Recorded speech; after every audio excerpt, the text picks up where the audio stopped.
Hello, everyone. Welcome back to Love, Sex, and Magic. Today's episode is kind of cool, different idea that we had, and that is taking your questions and actually getting the voice notes of your questions and having you have your questions answered live on air. Kind of like a call-in show. So there's a little bit of like Ask Mel vibes. That's what we're doing around here. So if you want to get involved in a future episode, in a future one of these, then send us your questions via voice note to the link in the show notes, and you can have your question answered live on air. How cool is that?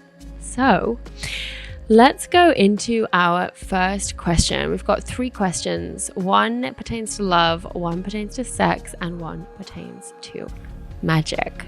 So let's go. Hi Mel, so you've always shared about how much you've been waiting for your person and your entire journey around love and being your own one person.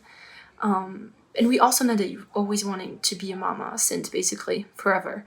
So my question is, when you were younger, how did you deal with potentially conflicting desires about at the same time wanting to explore the world and have experiences and focus on your business, but at the same time having that like very deep longing to be in a long-term partnership and becoming a mom? How did you navigate this? And I trust everything will happen in the right timing, but how did you really feel into that? Cut off there. So this question comes from Juliet. Thank you so much for sending this in, Juliet. I think what you've said about trusting in the divine timing is really what it's about, right? And knowing that there's a season for everything. So I may have like a deep longing to be a mother and to be in a beautiful romantic partnership with the man that I'll raise my family with, but I trust that that's going to come in the timing that it's meant to come. I'm not going to force that to happen before I'm ready, before my soul's ready. So I trust that, if you have a desire for something in your life, then life is going to orchestrate the set of circumstances and the season for that to come into manifestation, for that to come into being. And you don't have to force that.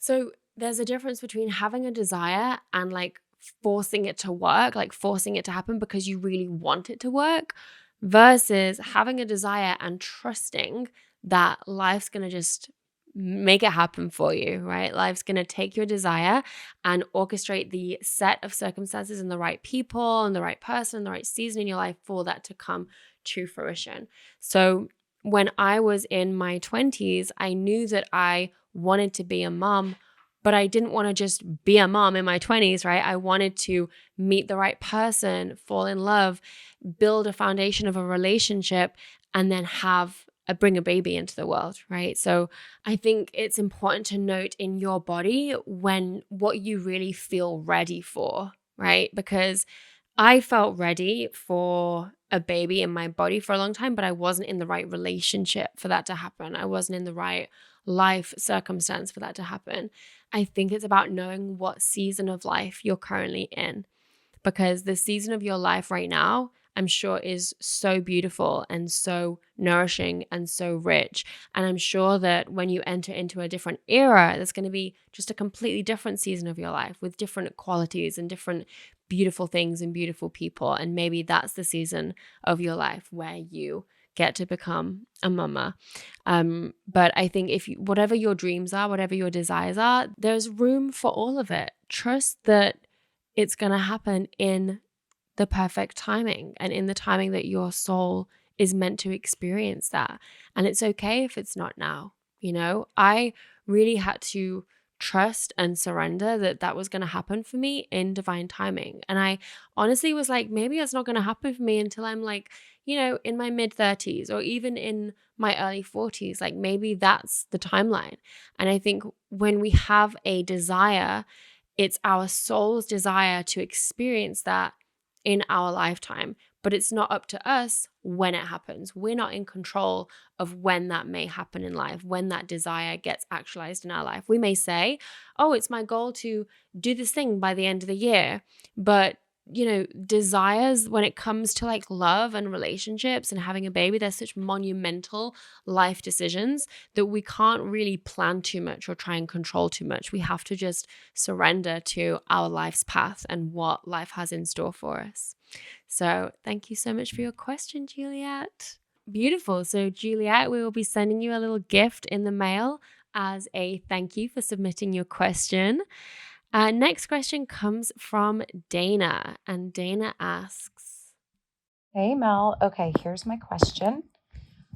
When you've been working on your self-love and you're in such a good place and you're really choosing you and you don't have a partner, to have sex or not have sex, like the exchange of energy between you and someone who might not end up being significant in your life.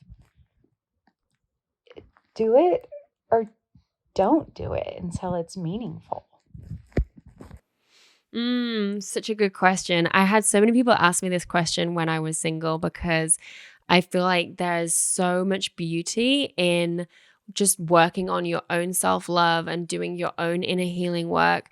And sometimes, it's like, well, do I still want to engage sexually with someone, even if they're not my significant relationship or not going to be a significant relationship in my life?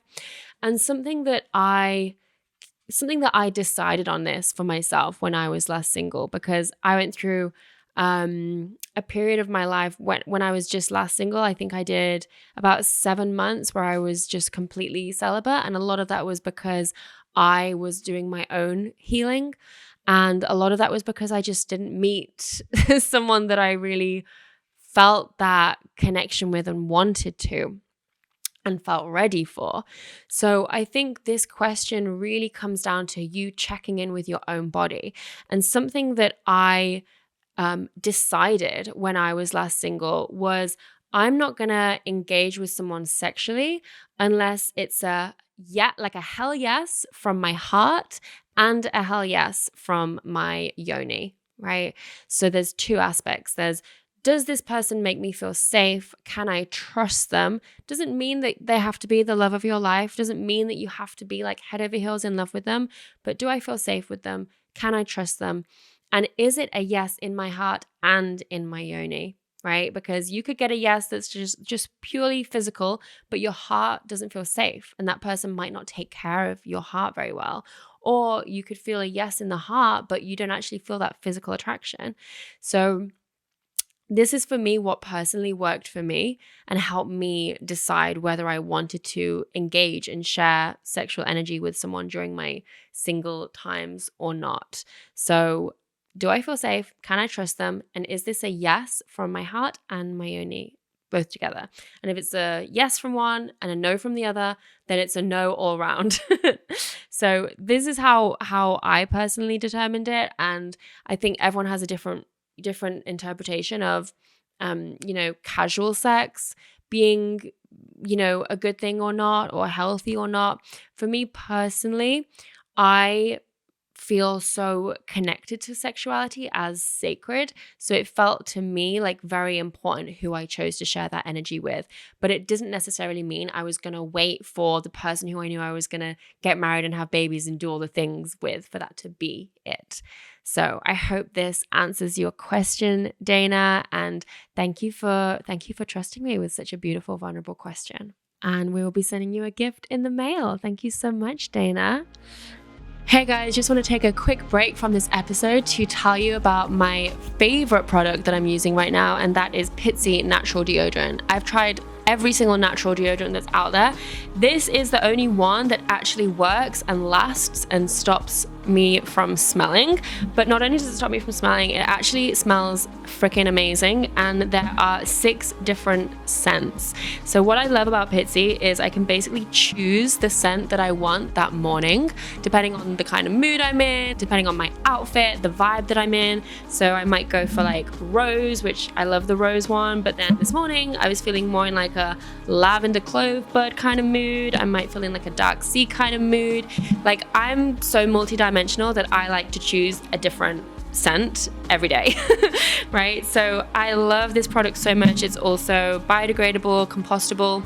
You can literally put this into the soil when you're done with it and it will completely disintegrate into nothing. So super good for the planet, which we absolutely love. But yeah, most of all, just love that it actually works, you know, as a natural product. So everyone get your hands on some Pitsy. You can use the code MELWELLS10 to get 10% off your order. So go to meetpitsy.com or Instagram/meetpitsy. All right, back to the episode. And our third and final question for this episode comes from Gemma. And Gemma has asked, Hi Mel, love the show. So excited to ask a question. I just wanted to hear your thoughts on imposter syndrome, particularly if you are manifesting and a lot of your visions are coming to fruition. How have you personally managed to learn how to receive your manifestations fully, to embrace them, to celebrate them? As sometimes I feel like when life is changing so fast and your manifestations are coming through so quickly, it can be really hard to picture yourself as deserving of them and as being rewarded with them, and that kind of self-doubt as to whether you really deserve what's coming through, I think comes up for a lot of us. So given you've had such a huge year with your manifestations and dreams coming true, I wondered if you could explain your experience with receiving and your experience with imposter syndrome. Thank you so much, Gemma. I love this question. So I think to a degree, imposter syndrome is good. It means you're getting outside of your comfort zone. It means you are stretching yourself to calibrate to a new reality that can feel scary. But I think what's happening, what it sounds like is happening, is your manifestations are coming to life, right? The universe is seeing you say, this is what I'm calling in, and it's giving it to you. It's saying, yes, you are a powerful creator. You are creating your own reality. Here you go. And so something that I started to do when I started working with the law of attraction and manifesting things into my reality was, instead of saying, oh my God, I can't believe that showed up, can you believe that? I would go, of course that's happened. Of course this has happened for me, because this is exactly what I asked for and it's exactly what I wish for, and the universe is literally giving me everything I desired. So rather than being like, oh my God, why I'm not deserving of this, I can't believe this is happening to me, actually being like, of course, this is the natural next step for me, and actually really normalizing you asking for something and receiving it, right? And you can start practicing this with just little things like, you know, oh, I want to go out for a meal at this restaurant. I'm going to call up and see if they've got a reservation for 8. And you call up and they have got a reservation for 8, and you go, of course they do, because I get what I want. I get what I ask for. The universe is always providing for me, right? So it's affirming that you are living in this reality that you are co-creating, you are designing, and you're in this reciprocal communication and dialogue with the universe. And then next, I want to say that the universe is giving you everything that you can handle. And if you are receiving things into your world and into your space, it's because you have the capacity to hold that. You have the capacity to navigate that and actually hold the container to receive that. So trust that it's meant for you. If it wasn't meant for you, it wouldn't be coming to you, right? But I think when we start doing this work, it can be like, oh my God, this is actually insane. This actually works, right? And so the more you practice just receiving in a sense of like, of course, you're going to start to really normalize that. And so you're going to be able to hold bigger capacity for more of your dreams coming true.